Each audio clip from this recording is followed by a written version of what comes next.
Welcome to When Life Gets Tough, a podcast that tackles timely and relevant mental health topics in an easy-to-understand way for all people. I'm your host, Katie Curtis. Today we're talking about the impact that words have when we talk about mental health. How we talk about things like feelings of depression, thoughts of suicide, and being overwhelmed can make a difference between a loved one feeling supported and seeking help, or a loved one feeling alone and not reaching out for help. With me today is Emily Blomme, CEO at Foundation 2 Crisis Services. Hi, Katie. Thanks for having me on the show. So, Emily, you talk about mental health every single day. Why is it important that we use the right kind of phrases and words when we're talking about mental health? I do talk about mental health every single day. And it's important because words matter. When thinking about mental health specifically, we want to use words that remove judgment and indicate that emotional safety is present, and remove words that communicate stigma or blame. So what are the common missteps people make, or some of the phrases or words that they should be rethinking or maybe eliminating from their day-to-day? That's a great question. The one that comes to mind first is the term committed suicide. When I think about the term committed suicide, it seems innocuous, but clearly indicates blame and stigma. When I think about the word committed, I think about committing a sin or committing a crime or committing a violation, things that might seem illegal or I don't know, like morally reprehensible. And in addition, the term committed suicide removes or ignores the fact that suicide is often the consequence or the result of an undertreated or untreated mental health issue. What do we say instead? Because I think, growing up before I worked in this field, all I hear is committed suicides. So what do we say instead? Well, it's an older term.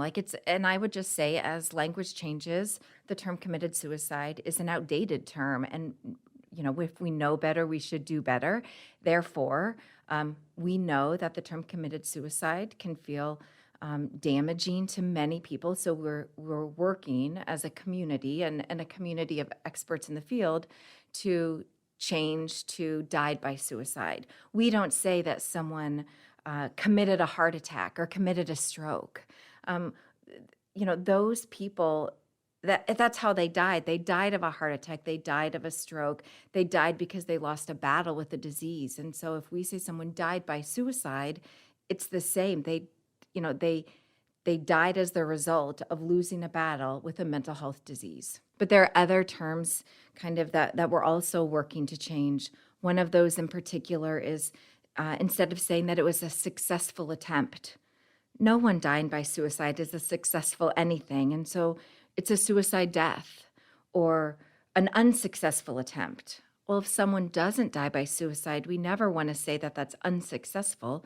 So what is it? It's just a suicide attempt. I guess another thing that I think about is often in the world we live in, people joke about suicide. They say something like, oh my gosh, I missed the bus, or if I miss the bus, I might kill myself, as a joke. But once someone has experienced someone they care about dying by suicide, a comment like that can be activating. And I think suicide is still very private, so we don't know who those people are. By saying and joking about suicide, you may be unintentionally making light of a very serious and personal kind of public health issue. That's what suicide is. In addition to language that's associated with suicide, I hear people say things like, oh, I'm so depressed, or oh, I'm bipolar, or I'm so OCD when they're talking about maybe like cleanliness habits. What about that kind of language? And is that something that should also be modified? So all those things you mentioned are formal clinical diagnoses. And my recommendation would be to discuss the behavior, not name it. We don't have to name something specifically by a diagnosis to still have kind of flavors of that or threads of that in our life. Depression it can be a lot of things to a lot of different people. And so really talking about how you're feeling and what you're experiencing rather than caring deeply about what we name it. So I'm sad. I feel disconnected from my friends and family. I feel like I want to isolate. Those all are signs of depression. That doesn't mean that you're clinically depressed. What it means is that it's a good time to reach out for support. Same thing, you mentioned OCD. Like, there are a lot of people who have very particular habits. That's what those may be. very particular habits. But that doesn't mean that someone has a diagnosis of OCD or something else. It just may be how they choose to live their life. What about people who say, oh, people are just so offended so easily these days, or everyone's so sensitive? How do we communicate, or what do we communicate to those folks? I'm not sure we ever know what people are going through unless they tell us. And so it's very possible that because of the pandemic, because of the derecho, because of the world that we live in, the difficulty of a divisive political system, all the things that are contributing to challenges, that people are experiencing an increased level in sadness or in discomfort around uncertainty, and if we're working towards living in a world that is stigma-free of mental health issues, then I think there's no reason to not encourage people to share what's going on with them. It may mean that you're uncomfortable or someone else is uncomfortable if everyone feels sensitive around them.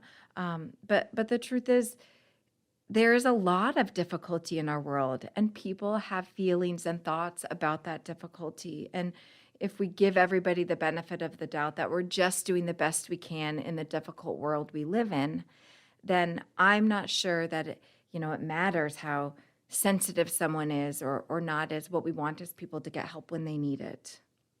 These conversations are hard, and many times people are concerned about saying the right thing to someone who's having a hard time, or somebody who is experiencing thoughts of suicide. What do you recommend as, maybe top tips or tricks when starting those hard conversations? Sure. I think most importantly, just having the conversation is critical.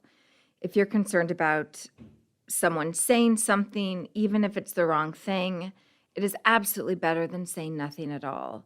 So in my experience, the best way to start the conversation is to just own that awkward space and say, I know this will be awkward and I might do it wrong, but I can't care about you and not say something. I'm concerned about your mental health, or I'm concerned about what I'm seeing. I think the other piece of this is that it gives you freedom to not be perfect in the conversation, but encourages you to just be vocal and share your concerns. The most important part of that is that you're providing a space for the conversation that feels safe, it feels free of judgment, and it encourages honesty. And I would say that empathy is just really important when you're talking with someone about mental health. Put yourself in their shoes. Do your best to, put some of your own thoughts away and just really focus on what they're saying and figuring out the best way you can help them. Often we want to know all the answers. We want to know what we can do to help, and we don't always know. And so I think it's important to remember you don't have to know all the answers about what the next steps are. If someone does say that they are experiencing suicidal thinking, the easiest place to begin is to call our crisis line with them, and let our experts determine the level of risk, the best intervention, and what the next steps are. We take a lot of what we call third-party calls, where someone's calling concerned about someone else. They're wondering if what they're seeing or what they're experiencing is a sign of a mental health issue. They're wondering, is it a serious issue? Has it reached the point of a crisis?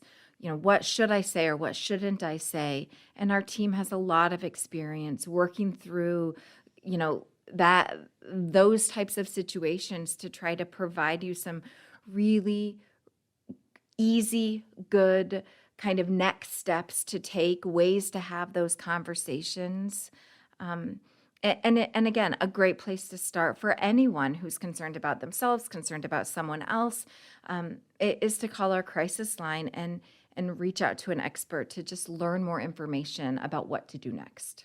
Emily, thank you so much for joining us today and all of your great feedback and the tips and tricks. This is important stuff, and the more people who know about the importance of language and the ways that we talk about mental health, the better our community and our world will be.